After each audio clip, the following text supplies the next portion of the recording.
Primeiro livro de Reis, capítulo 19. Louvado seja o nome do Senhor Jesus Cristo. Agradeço a Deus pela oportunidade de estar aqui hoje. Agradeço ao pastor Júnior também pela oportunidade. Amém? Todos encontraram?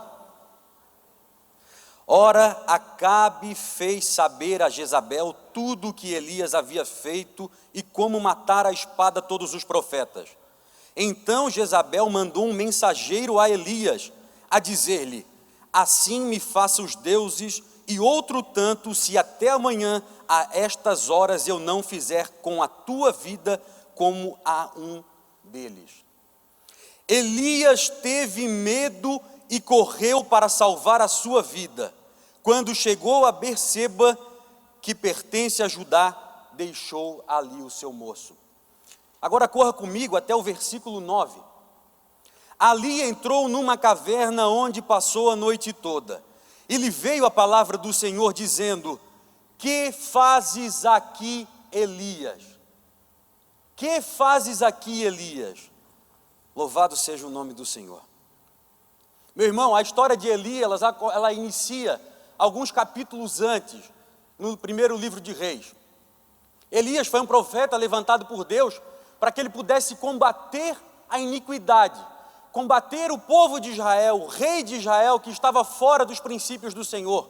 Ele não estava mais seguindo aquilo que o Senhor havia ordenado ao seu povo, não estava mais fazendo adoração a Deus, mas estava adorando a outros deuses, estava adorando a deuses de Baal, estava adorando aos deuses de outras nações. Elias foi levantado para combater esse homem. E aí no primeira aparição de Elias, em 1 Reis 17, primeiro fala que então Elias, o tisbita, dos moradores de Gileade, disse a Acabe, que era o rei de Israel: tão certo como vive o Senhor, Deus de Israel, perante cuja face estou, nem orvalho nem chuva haverá neste ano, segundo a minha palavra. Elias era um homem que sabia a vontade do Senhor. Elias tinha intimidade com o Senhor. Elias sabia aquilo que tinha sido chamado para ser feito. E ali começou a história dele. Em seguida, a gente percebe a história dele no deserto junto ao riacho de Querite. Lá ele foi levado pelo Espírito Santo até esse riacho no tempo de seca. E ali ele foi sustentado pela mão do Senhor. A palavra de Deus fala que os corvos vinham e traziam pão e botijas de água, para que ele pudesse ser sustentado. Em seguida, ele é direcionado até uma viúva, que não tinha mais nenhum tipo de provisão. Mas quando ela encontra o homem de Deus, a vida dela começa a mudar. Ela começa a ter provisão da parte do Senhor. Mas nem tudo é como a gente gostaria que fosse. Essa mulher, no decorrer do tempo, ela perde o seu filho. E ela vai correndo até o homem de Deus e diz: me ajuda, me ajuda. E Elias ora e clama ao Senhor. E a palavra de Deus fala que Deus voltou a dar a vida ao filho da viúva, que era a única coisa que ela tinha. Ela já não tinha mais marido, era a única descendência dela que poderia prover para ela as coisas no futuro. Louvado seja o nome do Senhor. Em seguida, ele confronta os profetas de Baal, e ele diz ao rei Acabe: olha, manda chamar todos esses profetas, manda chamar todos esses que não adoram ao nome do Senhor. E assim é feito. Todos os profetas se reúnem, e Elias solitário confia apenas no Senhor. Elias solitário, a palavra revela que ele coloca a sua oferta. E enquanto os profetas de Baal ficam adorando aquele Deus que não tem vida, que é inanimado, o Senhor logo responde à oração de Elias. Louvado seja o nome do Senhor. Em seguida, ele profetiza o fim da seca, e a terra de Israel começa a ser próspera novamente, com alimento para o povo. Mas agora chega o ponto que eu quero ministrar para você nessa manhã. Elias, ele é confrontado por Jezabel. Quando Jezabel percebe que todos os profetas que adoravam a Baal morreram, foram queimados pelo fogo consumidor do Senhor, ela afronta, ela confronta a autoridade de Elias. E a palavra do Senhor fala que, temendo, pois, Elias, levantou-se para salvar a sua vida, se foi, e chegou a Berseba, que pertence a Judá, e ali deixou o seu moço. Ali entrou numa caverna onde passou a noite, e eis que lhe veio a palavra do Senhor: que fazes aqui, Elias? E o Senhor pergunta para você nessa manhã: que fazes aqui? O que fazes aqui? Aleluia. O Espírito Santo me mostrou essa palavra sobre autoridade e intimidação. Todos nós temos poder na autoridade em Cristo Jesus. Elias tinha poder e autoridade conferida por Deus. E como eu falei para vocês, no decorrer da jornada dele, ele foi exercendo essa autoridade. Ele foi fazendo aquilo que Deus propusera no coração dele. Mas chega um momento em que ele encontra uma pessoa que confronta ele, que coloca e atemoriza o coração dele. E ele busca proteger a própria vida. A pergunta do Senhor nessa manhã: você tem buscado proteger a sua própria vida, ao invés de deixar a sua vida ser guiada por Deus? Você também tem direito, você também tem autoridade. E o que tem intimidado você nesse tempo? Será que é o coronavírus que tem intimidado nós? Será que é os percalços do dia a dia, os problemas financeiros, os problemas familiares que têm nos intimidado para buscar o Senhor e exercermos a nossa autoridade em Cristo Jesus? Aleluia. Todos nós temos autoridade em Cristo Jesus. Em Efésios 2, versículo 4 ao 6 fala: mas Deus, sendo rico em misericórdia, por causa do grande amor que com nós amou, e estando nós mortos em nossos delitos, nos deu vida juntamente com Cristo. Pela graça sois salvos. E juntamente com Ele nos ressuscitou e nos fez assentar nos lugares celestiais com Cristo Jesus. Louvado seja o nome do Senhor. Eu e você temos autoridade em Cristo Jesus, acima das regiões celestiais. Nós temos autoridade que Cristo nos outorgou, que nos deu por direito de sermos chamados de filhos. E o que eu e você temos feito com essa autoridade? Nós temos nos intimidado ou temos confrontado as coisas que nos aparecem através da palavra do Senhor? Essa autoridade nos foi concedida através de Jesus. Mateus 28, versículo 18 e 19 fala: Jesus, aproximando-se, falou-lhes, dizendo: toda a autoridade me foi dada no céu e na terra. De portanto, ide, fazei discípulos de todas as nações, batizando em meu nome, em nome do Pai, do Filho e do Espírito Santo. Nós temos autoridade em Cristo Jesus. Jesus pode mudar a nossa circunstância, a nossa vida, a nossa história, o nosso problema, a nossa enfermidade, mas nós temos que exercer essa autoridade de filho. Mas nós temos nos intimidado, assim como Elias. Talvez na sua história Deus já tenha te libertado de algumas circunstâncias, Deus já tenha feito você prosperar, Deus já tenha feito você encontrar um relacionamento, Deus já tenha feito tantas coisas, mas chegou nesse momento e você se intimidou. Aconteceu algo que intimidou você, intimidou a sua fé. E quando você se intimida, o poder de Deus não age sobre você. Deus não age sobre a intimidação, porque Ele lhe conferiu o título de filho, filho amado em Cristo Jesus. Aleluia. Por que hoje a gente vê poucos milagres? Muitas vezes somos intimidados a exercer a nossa autoridade. E a origem dessa intimidação, ela aconteceu lá no Jardim do Éden. Deus tinha dado a autoridade ao homem para cuidar de todas as coisas, de toda a criação. E o homem trocou essa autoridade com Satanás, o inimigo das nossas almas. Trocou essa autoridade com ele, concedeu a autoridade para ele.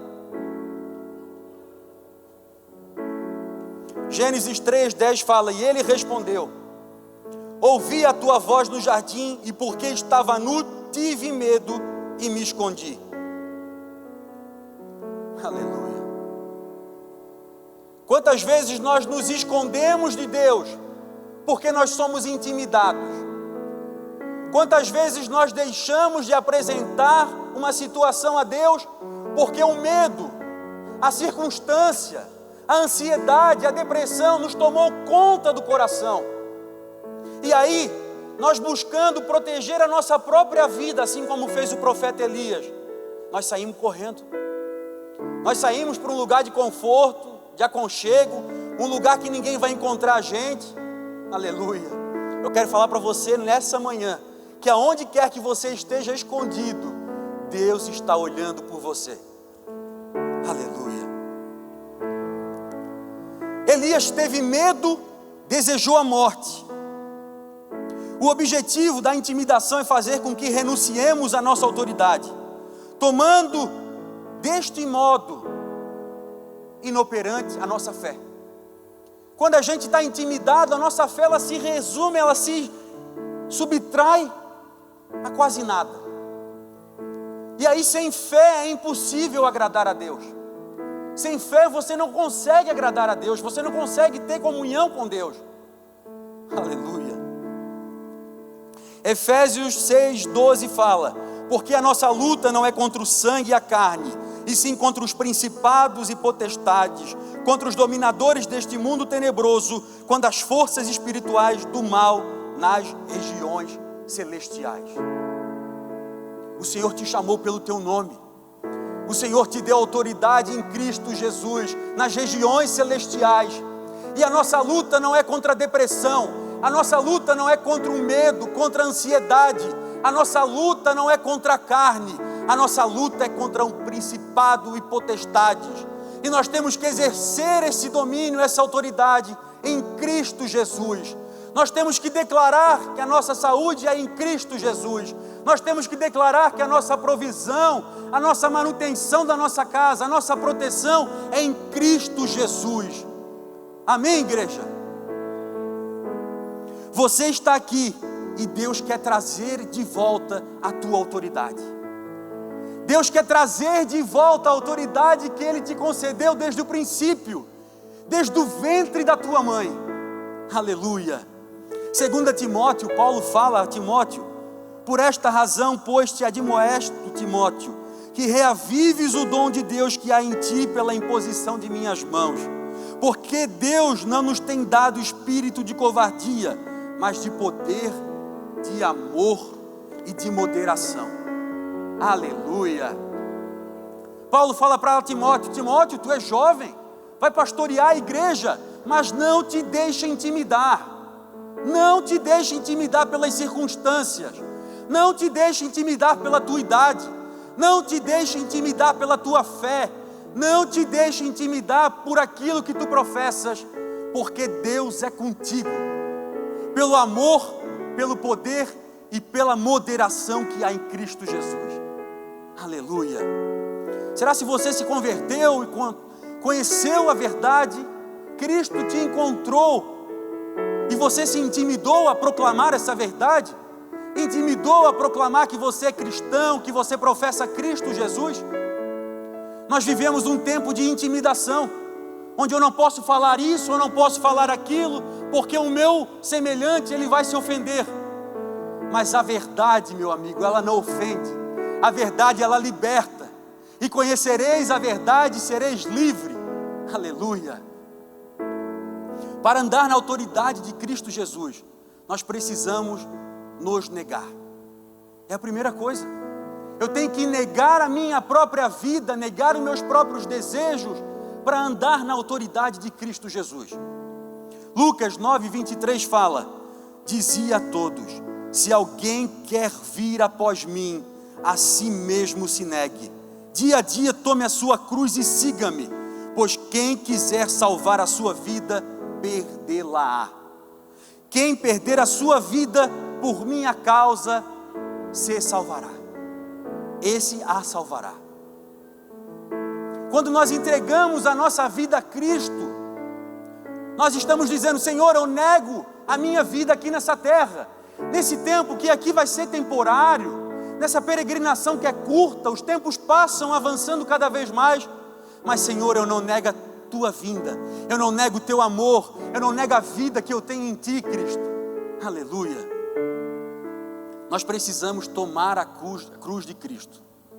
Nós precisamos negar os nossos próprios desejos e fazer o desejo daquele que nos enviou, fazer o desejo daquele que nos chamou, porque nós não estamos aqui nessa terra para servir a nós próprios, nós estamos aqui para servir o nós, é eu, você. Como o pastor Júnior fala, um propósito em família. Nós precisamos nos alicerçar-nos em família. O corpo de Cristo é um corpo, não é um indivíduo só, não é um membro só.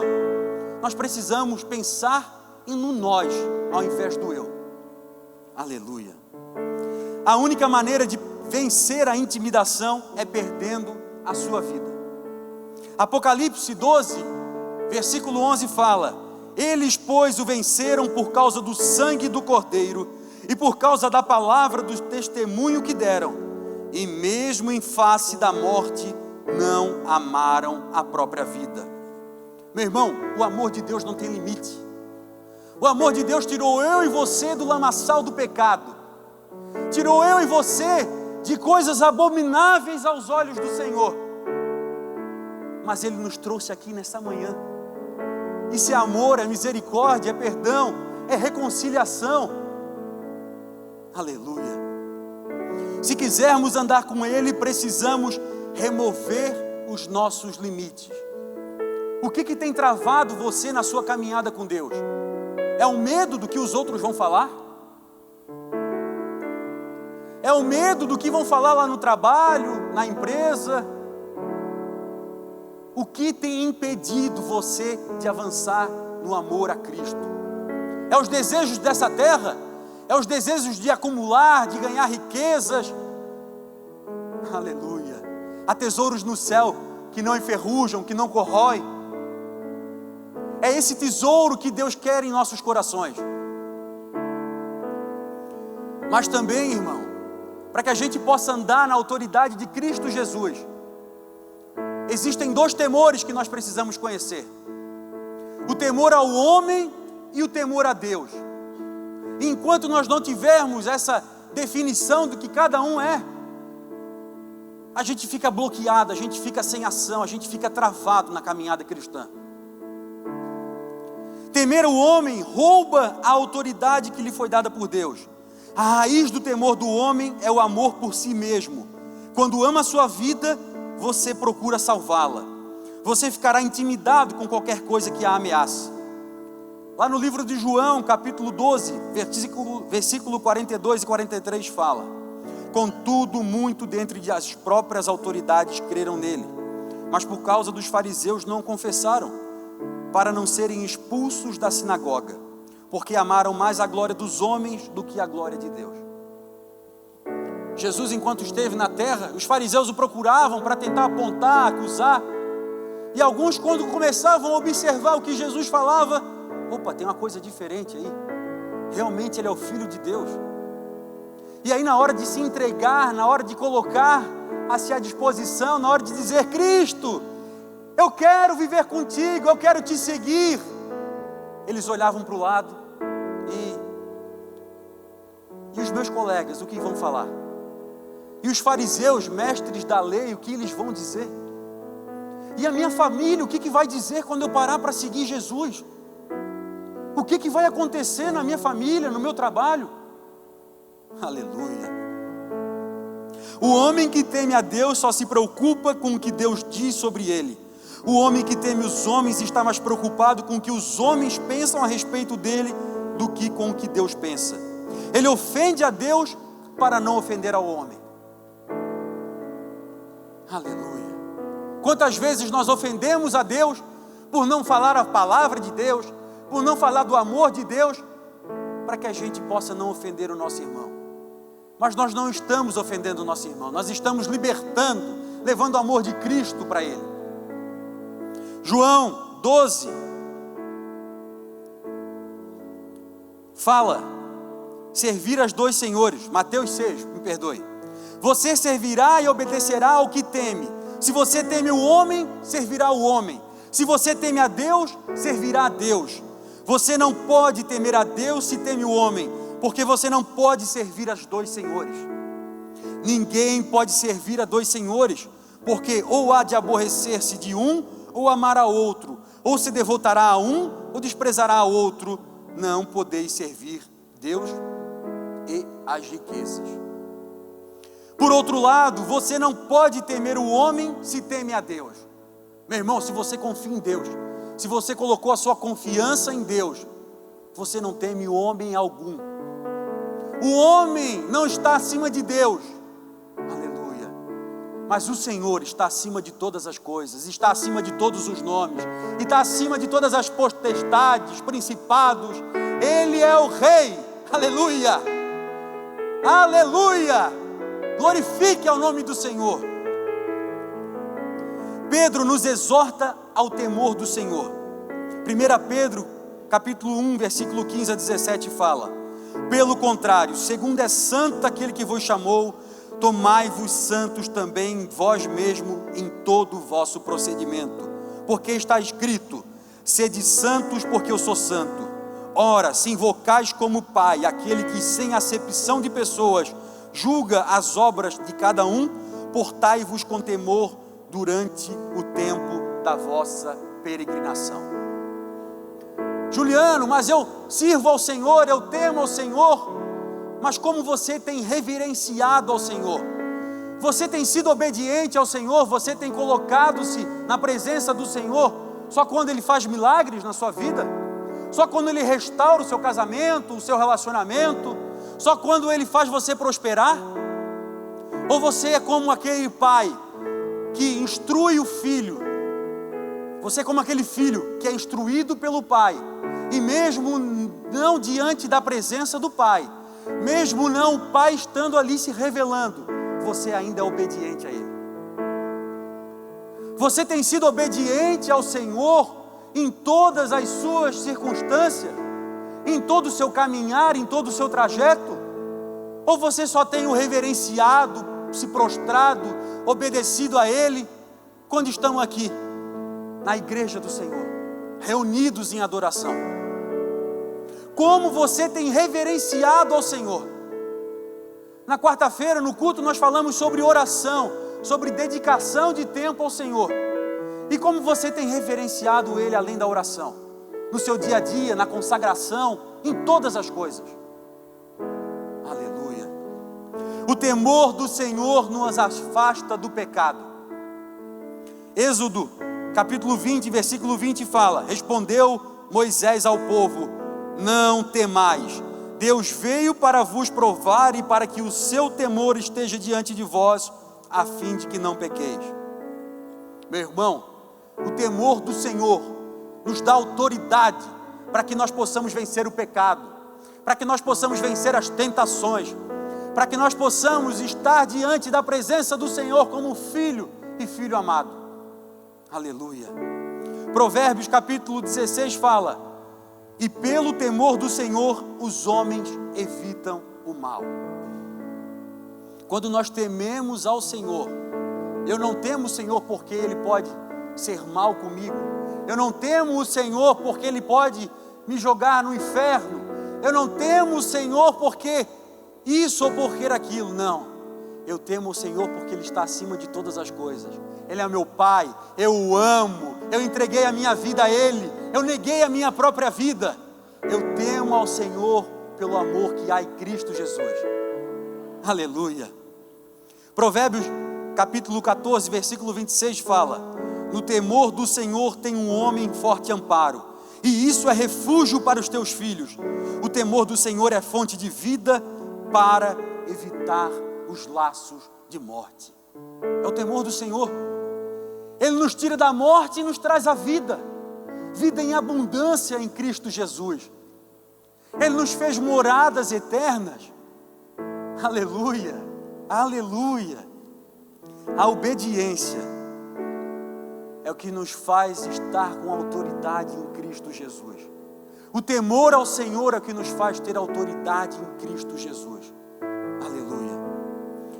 Salmos 110, versículo 10 fala que o temor do Senhor é o princípio da sabedoria. Revelam prudência todos os que praticam. O seu louvor permanece para sempre. Como o Senhor fica feliz, como Ele exulta em alegria, quando Ele vê que Ele tem um filho que é obediente, que teme a sua presença, que teme os seus princípios, os seus mandamentos, os seus valores. Todos os pais que levantaram aqui, como o pai fica alegre quando o filho é obediente. Como o pai fica alegre por ter ensinado algo e o filho ter praticado aquilo que foi ensinado. Agora imagine o nosso Pai, imagine o Senhor Deus. Aleluia.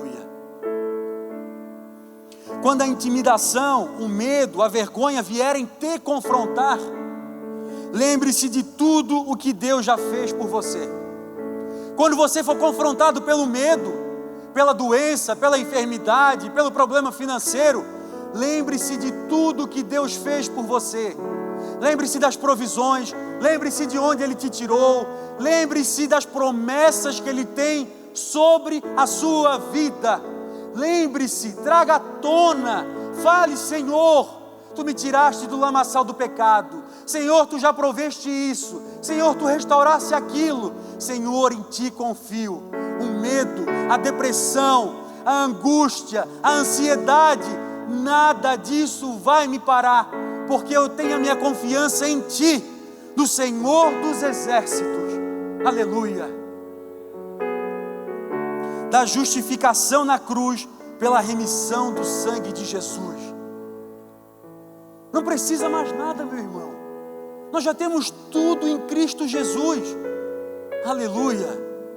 1 Coríntios, capítulo 15, fala que graças a Deus que nos dá a vitória por intermédio do nosso Senhor Jesus Cristo. E 2 Coríntios 12, 9 e 10 fala que então Ele me disse: a minha graça te basta, porque o poder se aperfeiçoa na fraqueza. De boa vontade, pois, mas me gloriarei nas fraquezas, para que sobre mim repouse o poder de Cristo. Pelo que sinto prazer nas fraquezas, nas injúrias, nas necessidades, nas perseguições, nas angústias, por amor a Cristo, porque quando sou fraco é que eu sou forte. O poder de Deus nos aperfeiçoa na nossa fraqueza. E Paulo, já tendo sofrido injúrias, sofrido perseguição, prisão, ele diz: olha, quando eu sou fraco, aí que eu sou forte, em Cristo Jesus. Senhor, eu me glorio por eu passar por isso tudo, porque eu sei que Tu estás comigo. E assim como um vaso, Tu tens me aperfeiçoado, Tu tens me moldado, me quebrado, me quebrantado, me feito de novo a Tua imagem e a Tua semelhança. Aleluia. Eu rogo a Deus e peço que o Senhor possa te dar esse entendimento, que nesse momento que você está vivendo, de intimidação, você possa dizer: Senhor, eu te louvo e te agradeço, porque eu estou sendo aperfeiçoado no Teu poder, eu estou sendo aperfeiçoado, quebrado, moldado conforme a Tua imagem. Aleluia. Autoridade, irmão, autoridade. Lucas capítulo 7, versículo 6 em diante diz: então Jesus foi com eles, e já perto da casa o centurião enviou-lhe amigos para lhe dizer: Senhor, não te incomodes, porque não sou digno de que entres em minha casa. Por isso eu mesmo não julguei digno de ter ido contigo. Porém manda uma palavra e meu rapaz será curado. Porque também sou homem sujeito à autoridade, e tenho soldados às minhas ordens, e digo a este: vai, e ele vai, e a outro: vem, e ele vem, e ao meu servo: faze isto, e ele o faz. O centurião romano já entendia naquela época a autoridade de Jesus. Ele, como soldado, como general, ele sabia que ele tinha autoridade sobre os soldados dele. E ele dizia: soldado, vai por aqui, ele ia. Vai por lá, ele vai. E aí quando ele pede a Jesus, ele diz: Senhor, não precisa nem a minha casa, porque eu não sou digno. Mas eu sei que Tu tens autoridade sobre todo nome, e Tu podes curar o meu moço. Aleluia. O Senhor tem autoridade sobre todas as coisas, sobre todas as circunstâncias da tua vida, sobre o teu medo, sobre a tua ansiedade, sobre a tua depressão, sobre a tua angústia, sobre o teu passado, sobre o teu presente. O Senhor tem autoridade. Louvado seja o nome do Senhor. Agora, meu irmão, eu quero ver com você a ousadia que é necessária para que nós possamos ter novamente a autoridade em Cristo Jesus. Lá em 2 Timóteo, capítulo 1, versículos 6 e 7, fala que por esta razão, pois, te admoesto que reavives o dom de Deus que há em ti pela imposição de minhas mãos. Porque Deus não nos tem dado um espírito de covardia, mas de poder, de amor e de moderação. O Senhor nesta manhã vai reavivar o teu dom, a autoridade que há em Cristo Jesus sobre a tua vida. Aleluia! E vai ser pelo poder, pelo amor e pela moderação que há em Cristo Jesus.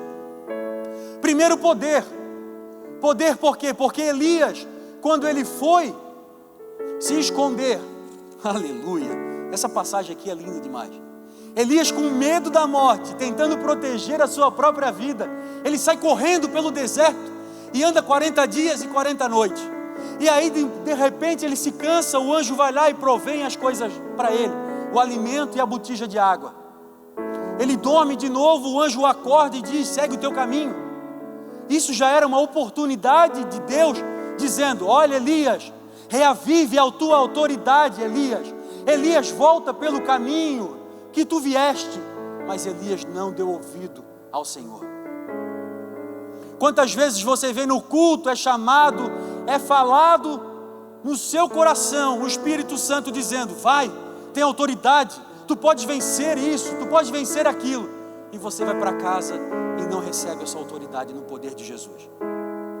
Assim como Elias, você continuou andando no deserto e se esconde dentro de uma caverna, se esconde dentro com seus próprios medos, suas próprias angústias.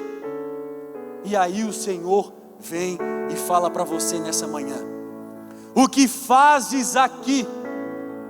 O que fazes aqui dentro do teu próprio medo, dentro da tua própria intimidação, dentro da tua própria angústia, dentro do teu passado?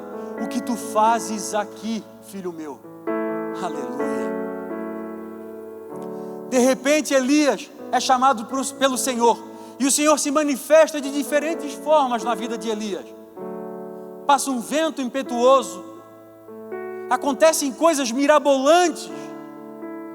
Elias se cobre o rosto, e enfim o Senhor fala para Elias: olha, te arruma, volta para Damasco, e lá unge o rei e unge um profeta em teu lugar. Meu irmão, quando você não exerce a autoridade que há em Cristo Jesus, Deus levanta o teu irmão, levanta o teu próximo, para que essa autoridade seja exercida sobre a tua vida. Aleluia. Mas há uma coisa que Elias descobriu nesse autoconhecimento dele. Ele descobriu que o Senhor tem o poder. Ele conhecia Deus e sabia que Deus era maior e mais piedoso do que qualquer coisa que enfrentasse. Vocês lembram de Jezabel? Ela confrontou Elias, mas nessa caminhada Elias disse: opa, que é isso? Jezabel não tem o poder para te intimidar. O medo não tem o poder para te intimidar. A doença, o problema financeiro não tem um problema para intimidar, porque o meu Deus é maior. O meu Deus é todo poderoso. Ele é onisciente, onipresente. Aleluia! Glorifique o nome do Senhor. Segundo, ele ama a Deus mais do que a si mesmo. Ele conseguiu entender que não era fugindo das coisas, amando a própria vida, que ele conseguiria estar na presença de Deus. Você precisa amar a Deus acima de todas as coisas. Você precisa colocar a sua vida no altar acima de todas as coisas. Você não deve colocar as coisas no altar. Você deve colocar a sua vida no altar. Nesse tempo a gente tem invertido as coisas, os valores. A gente vem à casa do Senhor e diz: Senhor, pega o meu casamento, Senhor, pega a minha empresa, pega o meu emprego, e coloca as coisas no altar. Mas não, o Senhor fala nesta manhã: coloque a tua vida no altar, e das coisas cuido eu. Aleluia! Louve o nome do Senhor.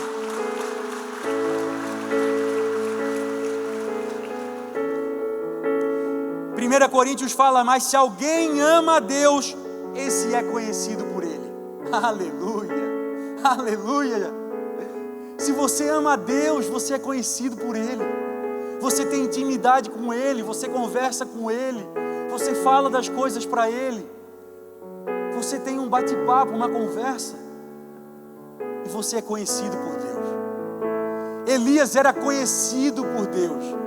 Deus sabia todas as circunstâncias. Deus sabia e conhecia o coração de Elias naquele momento, e teve que moldá-lo através do deserto, através da intimidação. Aleluia. Mas o Senhor trouxe você aqui nessa manhã, e toda a intimidação que há contra a sua vida, ela vai ser repreendida agora em nome de Jesus. Aleluia.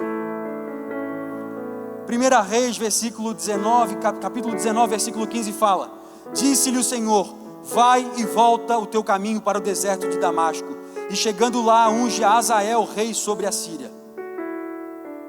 Mudança de oração, meu irmão. Nós precisamos mudar as nossas orações. Ao invés de pedir ao Senhor: faz isso, faz aquilo, realmente nós devemos colocar a nossa vida no altar. Realmente nós devemos parar e pensar: Senhor, me perdoa. Até o momento eu fui um filho lá comendo papinha, imaturo, buscando os meus próprios desejos. Mas agora não, Senhor. Eu recebi a maturidade e a mente de Cristo Jesus, e agora eu busco os teus interesses. Eu busco o teu reino, a tua glória. Eu busco a tua majestade. Eu busco, Senhor, a tua presença. Aleluia. Meu irmão, nós precisamos parar de nos defender nas orações e agir nas orações. Eu preciso parar de me defender e dizer: Senhor, me ajuda, Senhor, muda isso, muda aquilo. E preciso começar a declarar e agir: Senhor, Tu estás comigo. Senhor, eu vou contra isso. Senhor, eu vou contra aquilo. Aleluia. Davi, quando foi contra o gigante, ele não foi com armas, com espadas, mas ele foi no nome do Senhor dos exércitos. Nesta manhã você vai em nome do Senhor dos exércitos. Você vai lutar contra isso que tem dominado a sua vida, em nome de Jesus. Aleluia. Nós precisamos agir. Atos capítulo 4 fala aqui: agora, Senhor, olha para as ameaças e concede a teus servos que anunciem com toda a intrepidez a tua palavra, enquanto estendes a mão para fazer curas, sinais e prodígios por intermédio do nome do teu santo servo Jesus Cristo. Tendo eles orado, tremeu o lugar onde estavam reunidos. Todos ficaram cheios do Espírito Santo e com intrepidez anunciavam a palavra de Deus. Os discípulos, os apóstolos, eles estavam pedindo: Senhor, me concede oportunidades para que eu vença o medo, para que eu vença toda essa minha ansiedade. Me concede oportunidades para que eu esteja diante da Tua presença. Fale do Teu amor, da Tua misericórdia. Me conceda oportunidades. Olha só que maturidade espiritual. Pedindo ao Senhor para passar por circunstâncias, por dificuldades, porque queria ter mais da presença de Deus, queria mais ter poder de Deus sobre a vida deles. E eles sabiam que não era eles, não era o Juliano, não era o pastor Júnior, mas era o Espírito Santo do Senhor que fazia todas as coisas. Aleluia. Meu irmão, para finalizar, em Isaías capítulo 54, 17 fala: toda arma forjada contra ti não prosperará, toda língua que ousar contra ti em juízo, tu a condenarás. Esta é a herança dos servos do Senhor, e o seu direito que de mim procede, diz o Senhor. Levante comigo, em nome de Jesus. Nós vamos orar agora, e toda palavra contrária à sua vida, toda palavra de mentira, todo o seu passado que te condena na tua mente, em nome de Jesus, tu serás liberto nesta manhã. Em nome de Jesus, toda intimidação, toda palavra contrária contra a tua vida, cai em juízo agora, em nome de Jesus, no poder que há no sangue de Jesus. Feche os olhos comigo. Senhor maravilhoso Deus, nós viemos aqui, Pai, adorar e dar graças e glórias ao Teu nome. Tu estás, Senhor, acima de todo nome, nas regiões celestiais, Pai. Que toda língua, que todo passado, que toda falácia, Senhor, contra as nossas vidas, caia em juízo agora, em nome de Jesus. Não há medo, não há circunstância, não há depressão que possa nos travar, que possa nos parar, porque somos filhos, somos herança do Senhor. Aleluia! Em nome de Jesus, louve ao nome do Senhor.